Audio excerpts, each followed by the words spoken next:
In the Mass which is to follow today, the High Mass, it is the Mass of Our Lady's Nativity, taken from September the 8th. Now today, being September 13th, we celebrate the anniversary of Our Lady's apparition at Fatima, and I hope you all will be able to join us at the Rosary Procession, which will be starting at 10 a.m. in First Watch parking lots. Concerning this apparition, all the apparitions, Lucia described Our Lady thus: she was a lady dressed in white, and she was more brilliant than the sun. Her face, indescribably beautiful, was neither sad nor happy, but serious, and with an air of mild reproach. Her hands were joined together as if she were praying, and they were resting at her breast, pointing upward.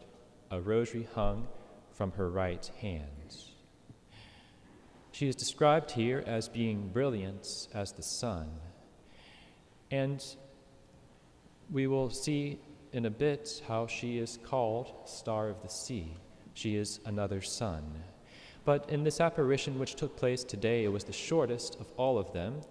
It was very brief what she had to say. Continue to pray the rosary to end the war.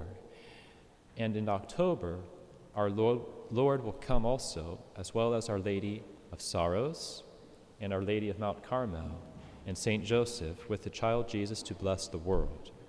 And God, she told the children, He is pleased with your sacrifices thus far, but He does not want you to sleep with the ropes.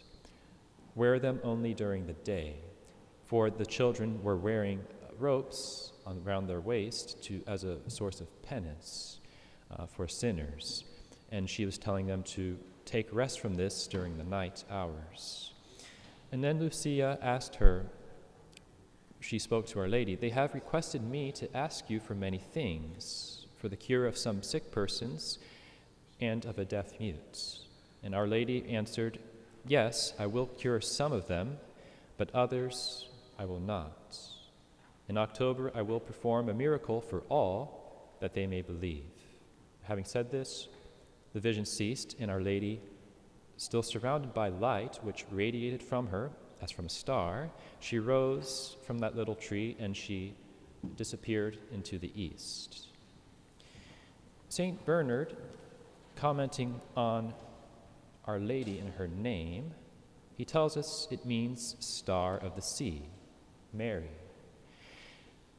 And then he goes on, "Thou, whosoever thou art, that knowest thyself to be here, not so much walking upon firm grounds, as battered to and fro by the gales and storms of this life's ocean, if thou wouldst not be overwhelmed by the tempest, keep thine eyes fixed upon this star.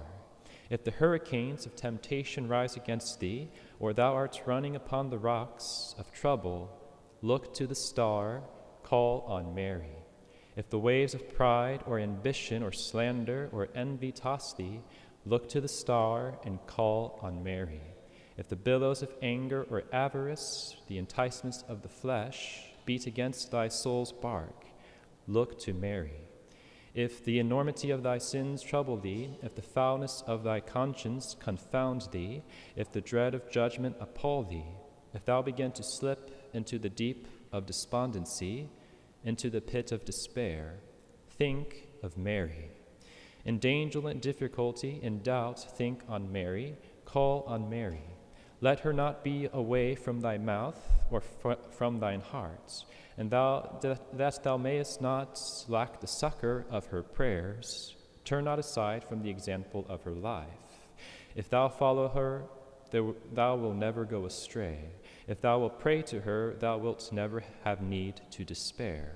If thou keep her in mind, thou wilt never wander. If she hold thee, thou wilt never fail. If she lead thee, thou wilt never be weary. If she help thee, thou wilt reach home safe. And at last thou wilt be with her. And so thou wilt be proof in thyself how rightly it is said, the Virgin's name was Mary, which signifieth Star of the Sea.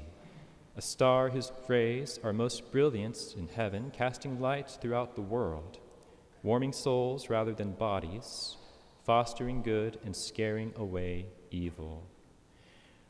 And so let us all day long call upon Mary in all our tribulations, and we will be saved, and we will be able to bring peace to the world, to our friends and family. And now we will say the novena. We will begin today to Our Lady of Sorrows.